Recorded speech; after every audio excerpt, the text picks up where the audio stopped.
السلام عليكم ورحمة الله تعالى وبركاته. مرحبا بكم في حلقة جديدة من سلسلة شهوات سميرة.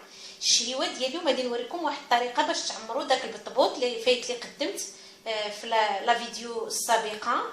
وبالنسبة للمقادير ديال هاد الحشوة ديال البطبوط، عندي 400 غرام ديال الصدر ديال الدجاج مقطع طريفات صغار، او على حسب الكمية اللي عندكم ديال الدجاج، او حتى لا داندي لا عندكم حتى هي ممكن ديروها. من الاحسن الصدر ديال الدجاج تيكون كيعطي واحد النكهه، واحد اللذه خاصه.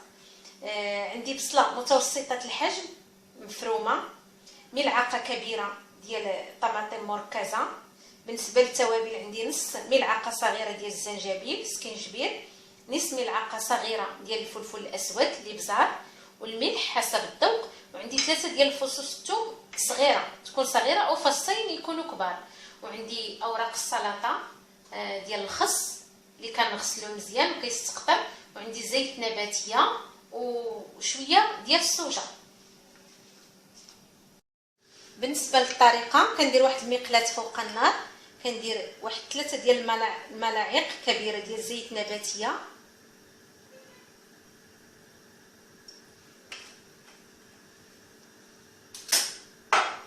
كندير داك البصل مفروم، كنشحر شويه هاد البصيله،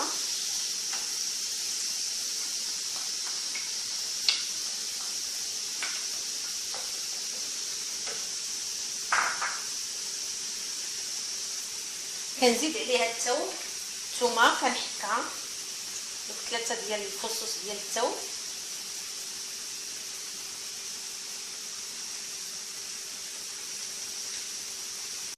كنزيد عليه الملح على هذا البصل والثوم وتنخليه يتشحر.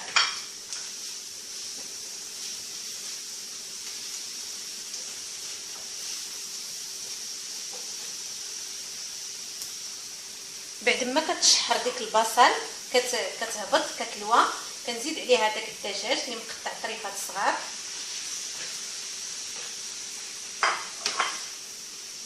وكنزيد التوابل الفلفل الاسود والزنجبيل،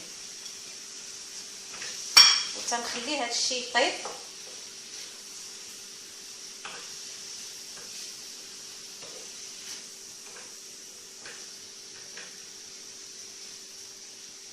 ملي تنحس بهذا الدجاج قرب يطيب وبدا كينقص، بدا كينشف شويه من المرق، كنزيد ديك الملعقه كبيره ديال الطماطم مركزه،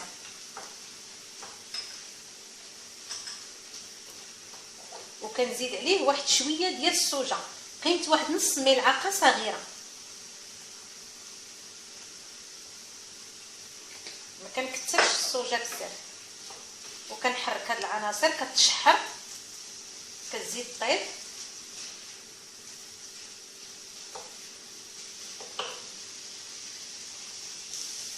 منين تيتشحر عندي هادشي واحد 7 دقائق، لان كلشي طايب، الدجاج طايب، البصله طايبه، كتبقى غير هاد الطماطم كتشحر واحد 7 ديال الدقائق. دابا كنطفي على هاد الخليط ونخليه يبرد.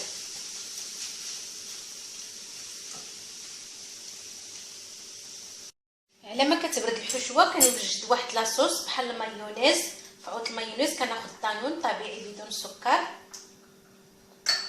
كنزيد شويه ديال الفلفل الاسود الابزار، ما نكثرش على حسب كل واحد شنو. كنزيد شويه ديال الملح وشويه ديال الخل. هاد لاصوص هي باش غادي ندهن داك البطبوط بحال غادي ندهنو بالمايونيز. كنخلط جيدا.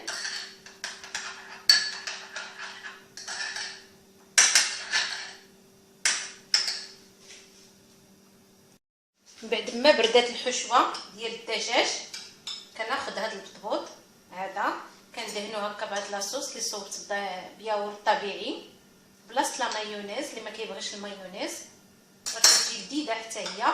كناخذ شويه ديال الحشوه ديال الدجاج، وكندير الخس اللي قطعته رقيق، وكنستمر هكا كنعمر هذا البطبوط على هذه الطريقه.